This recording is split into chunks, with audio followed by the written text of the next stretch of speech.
evening and welcome to our midweek service, our Wednesday around the world that we call it. We've been interviewing missionaries now for the past many months, and today we have one of our missionaries to Chile, and Jason Holt with us. Is so good, so glad to be, so glad that you're a part of our service tonight.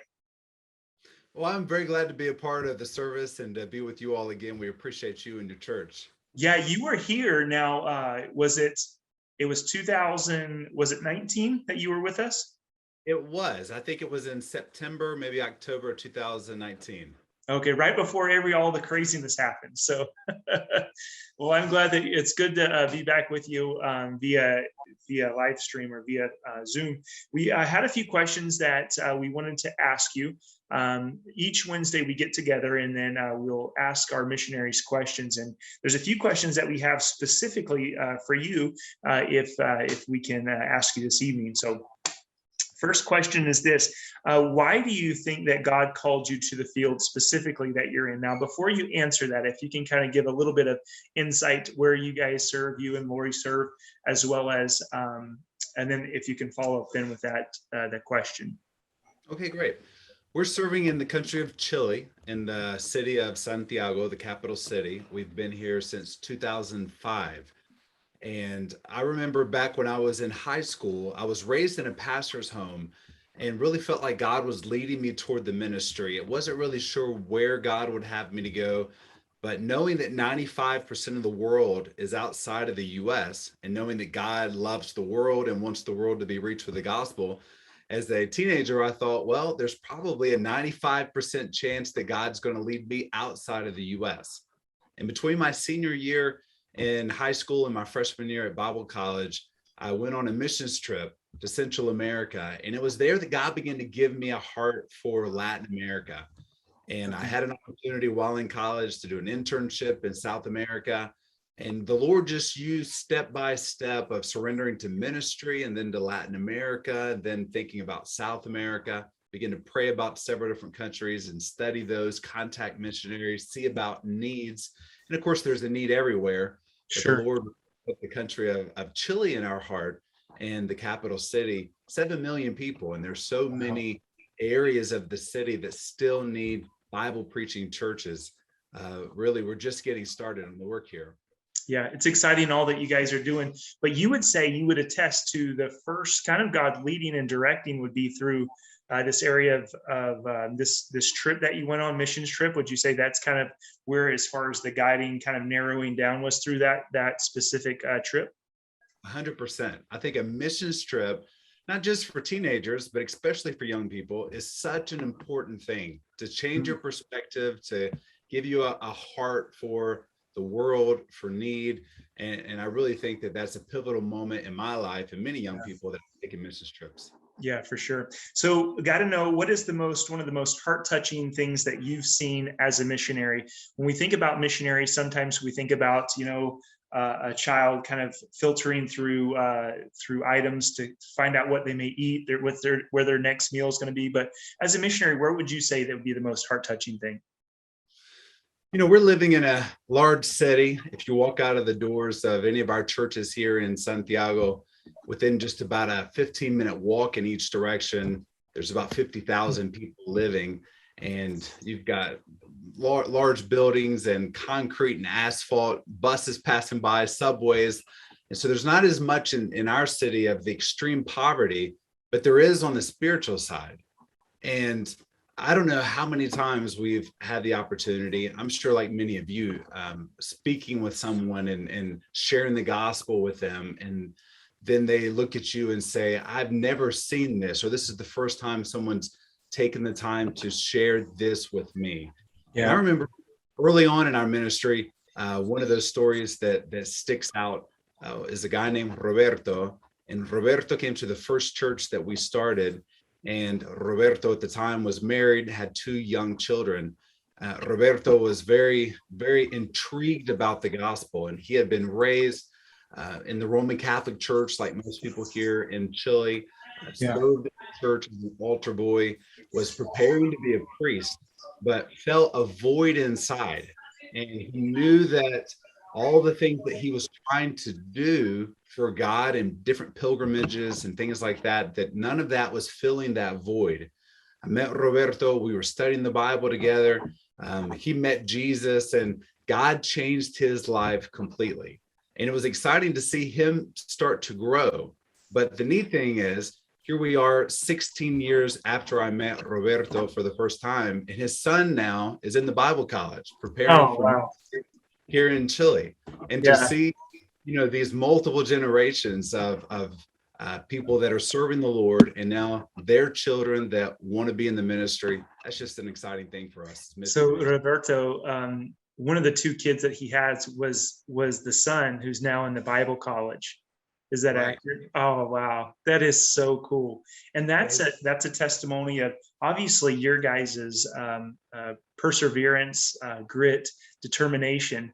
Also a great God we serve, but also with the partnership that we have with you, that is fruit on the account that we have with you as a result of praying and giving, which we're very thankful for. Love hearing stories like that. So if somebody's interested in becoming a missionary, I can't help but think there's probably people that that's watching tonight that God may be kind of stirring in their heart to become a missionary. What are some ways that you could encourage them to be interested, or maybe even becoming a missionary themselves? Well, I think one of the best things you could do as a first step is take a missions trip. Get involved in maybe the local church is organizing something, or some of the missionaries that your church supports going to the field, seeing the field, being a part of what's going on there on the mission field, even for a few days, can be something that God could use to confirm his direction, his will there for your life.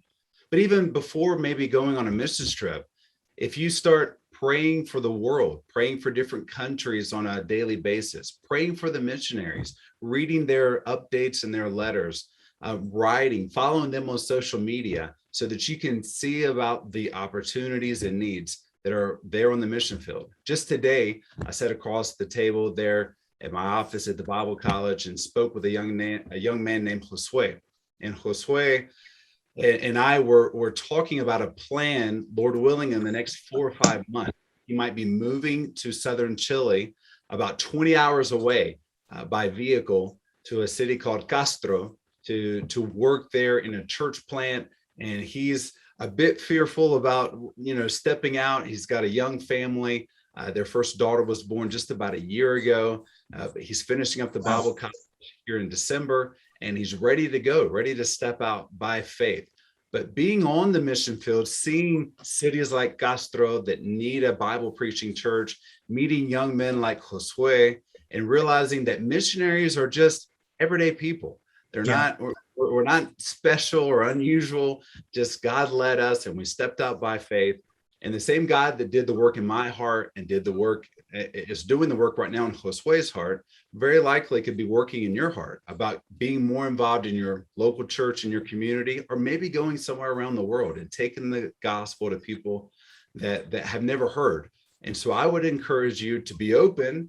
I would encourage you by faith to lean into it and say, Lord, here am I. Send me if that be your will. Yeah, I love hearing stories like that. Roberto, the story of him and how him just giving his heart and life to Christ and accepting him, and now his sons. It makes me think of that verse. I have no greater joy than to hear that my children walk in truth. And what a joy it is to be able to see people make decisions, to see people, and you want that. You want to see them flourish in their Christian walk. And so you'd mentioned a thing as far as maybe starting off praying for missionaries. Maybe one of our folks in our congregation, they're like, I'm going to start taking that step. First step, I'm going to start praying. What are maybe 2 prayer requests that we can pray for you and Lori about, maybe your family, specifically in this idea of prayer? Well, there's 2 things that come to mind. Josue, the guy I just told you about, that Lord willing, in the next few months, we'll be making a transition to plant a church. Harvest Baptist is the name that he's picked out. Really wants to launch that church. So be praying that the Lord would lead. There's a lot of details that are involved between now and then. And so I would really like to ask you to pray about that situation. Also, there's another church, Iglesia Bautista Gracia, Grace Baptist Church. And there's an opportunity there, church that was founded by another missionary, but currently doesn't have a pastor.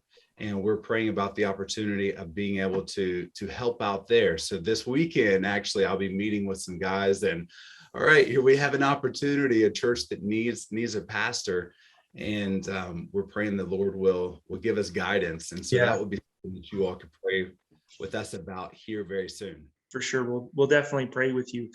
I got to tell you, we are so thankful to be able to support you guys. We have supported you and Lori for, has it been, I know it's been longer since I've been here at the church. Do you know how long it's been specifically? Not to put you too much on the spot. You all took us on for support in October or November of 2002. And we're really thankful for you all, not just for your support, which has been a huge blessing, but your prayers.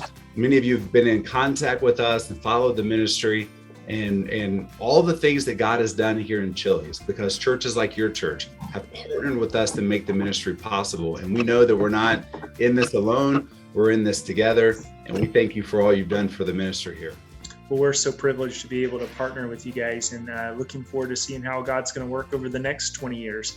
And we're so privileged to be able to work alongside you, but pray with you, and then also to give to support the work there in Chile. So thank you so much for your time. I really appreciate it, and we're glad to be a part of your lives.